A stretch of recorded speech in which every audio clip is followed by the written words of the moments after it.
Bro தருமபுரியிலேருந்து Papparapatti சைக்கிள்லேயே போங்க bro. I don't have any vehicle, but எனக்கு இருக்க ஒரு ஃப்ரெண்டு மைக்கிள், அவங்ககிட்ட இருக்க ஒரு சைக்கிள். ஏற்கனவே என் மேலே அவனுக்கு ஏதோ கடுப்பான், பட் கேட்டால் கொடுப்பான். டேய் என்னடா டயலாக் இது? எவன் எழுதி கொடுத்தானே அது இப்படி பேசிட்டு போறான்? Bro now we are Dharmapuri பழைய பஸ் ஸ்டாண்ட் வித் நம்ம கைப்புள்ள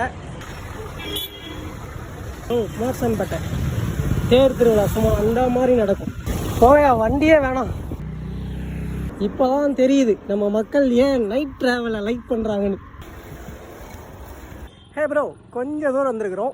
ரோடு எங்கே இருக்குதுனே தெரியல ப்ரோ. நிலா மட்டும்தான் கண்ணுக்கு தெரியுது. இன்னும் 5 கிலோமீட்டர் இருக்குது பாப்பாரப்பட்டிக்கு. Bro Parambir polytechnic college bro. Papparapatti தேர்வு நிலை பேரூராட்சி தங்களை அன்புடன் வரவேற்கிறது. அந்த ஊருக்குள்ள என்ட்ரினால அப்படியே அந்த வைப்பே வேற மாதிரி இருக்கும். ஸோ அதெல்லாம் வந்து இந்த பாப்பாரப்பட்டி பாலக்கோடெல்லாம் வந்து முக்கிய பிள்ளைகள். சரி